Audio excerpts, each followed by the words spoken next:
If you throw 24 million people off healthcare insurance, you will in fact lower costs. Although you won't, although you won't in fact help the deficit because the 3.8% tax on wealthy people has also been eliminated. There is a process that CBO uses.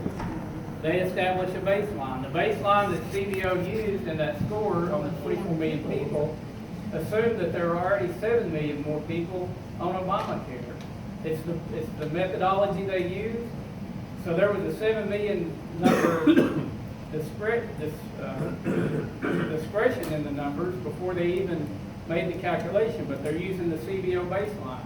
Another 5 to 10 million people that they said would lose health care, or 5 to 10 million people that are being forced to buy health care or pay a penalty right now. I don't step back from giving people the option on whether to purchase or not purchase if they don't have to have a penalty. But let's use the 24 million number. That's 7% of the population. There's 93% of the other 93% of the population has felt the negative effects of the Affordable Care Act. I have people contact my office all the time that tell me they can no longer afford their health insurance, so they're paying the penalty plus not having insurance. If I talk to providers, they tell me the number one part of uncompensated care.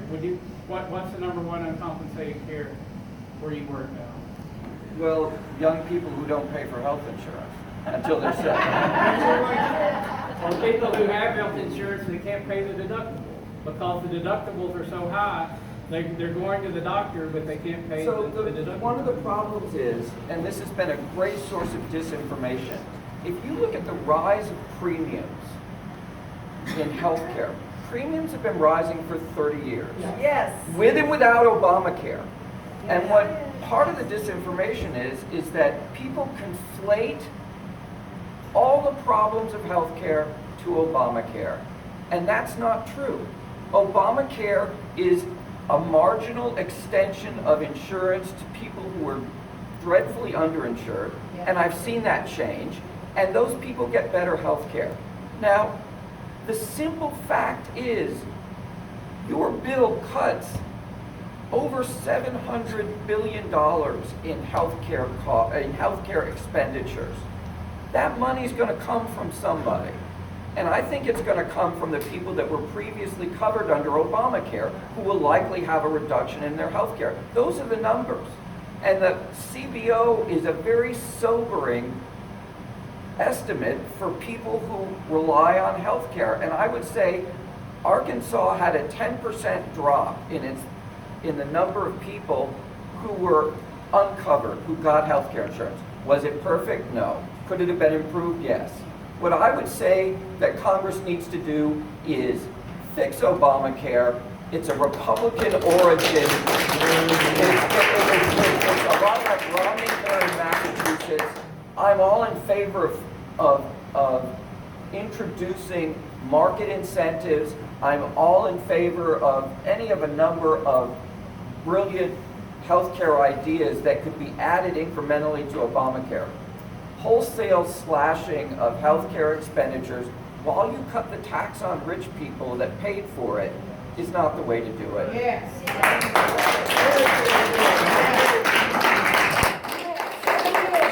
I would like to ask the good doctor a question, because obviously you're a person of great intellect and wisdom on healthcare. Yes. I'm not. That's your. I'll give you my opinion. I hear in you. So let's fix Obamacare. Let's just use that as kind of the premise. What is it? What can we do to fix Obamacare? Let me be specific. What can we do? Obamacare. That will, It's the Affordable Care Act.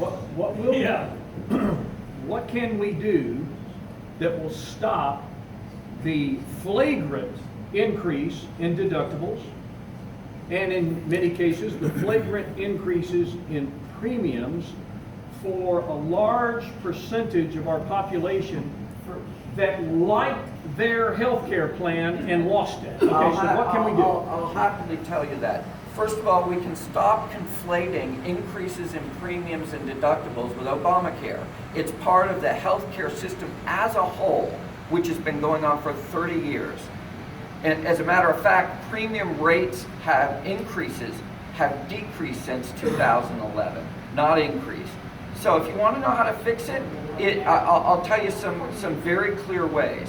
First of all, make the insurance mandate meaningful so that insurance works. And the way insurance works is that everybody gets insurance so that when you get sick, you're covered.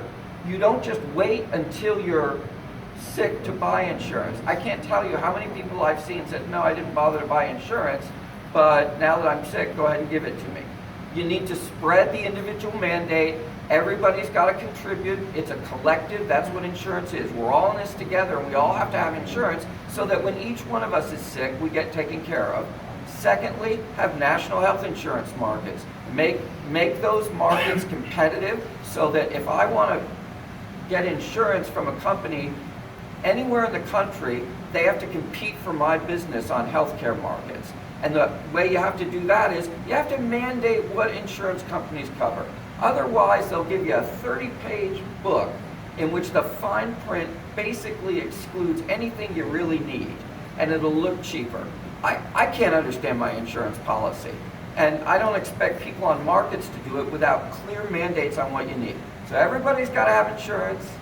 There's competitive insurance markets, and the insurance companies have to be forced to actually provide health care insurance and not fight with you over it. Yes. And those are all incremental advancements on Obamacare. Because Obamacare originated as a Republican idea, okay? It was out of the Heritage Foundation. It was done by Romney in Massachusetts.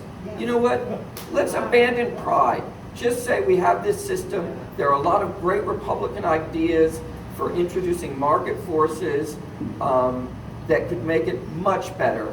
Let's do that. Let's forget Trump care. It's going to hurt a lot of people. I want to talk about the premium. Did your premium go up? I'm pre-existing. Mine was $236 last year. It went up to $589 this year. Obamacare. Yeah, no, my premium. All premiums go I up am all 58 years and for I'm 30 pre-existing years. too, but mine went from $236 to $589. Your coverage. That's the reason I didn't like Obamacare, because it just went. And you know what? Mine did go up. I understand exactly what you're saying. But what unfortunately you two voted for, mine. I just wondered if yours went up. $150, okay. But now, it's making it unaffordable for me because it was Already like unaffordable. 15 to 2,000. I don't think it's I'm going to do 60, that. I'm I think the risk pools are going to have to. If I can address something that the doctor said, Yeah. I think you're right. In the premises of what you're saying is we need to get more people insured. We need to have more competition in the health markets.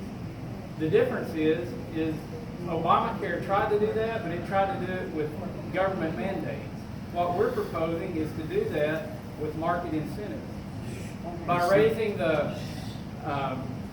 changing the community rating from 3 to 1, it priced young people out of the market. They chose to pay the penalty rather than buying insurance. So raise the penalty Just continue raising the penalty. until everybody So just buys insurance. Have the government use the heavy hand of the government.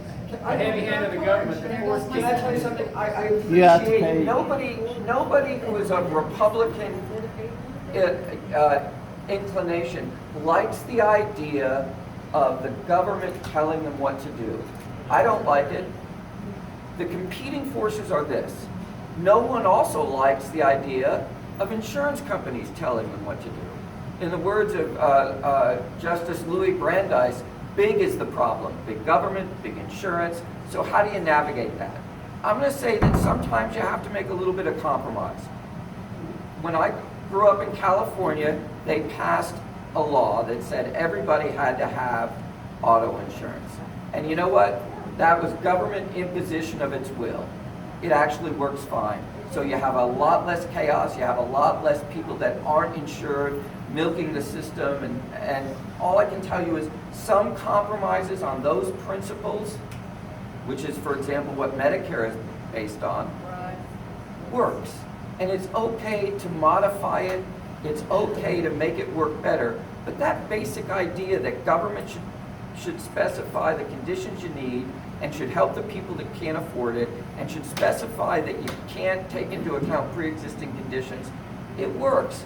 We just need to make the system better, not scrap it. And as far as the premiums going up, I have to reiterate, premiums have gone up for 30 years. That's a problem with healthcare here at all. That is not Obamacare. That's a distortion. If you want to solve that problem, I'll support you. But Trump Care will solve none of that.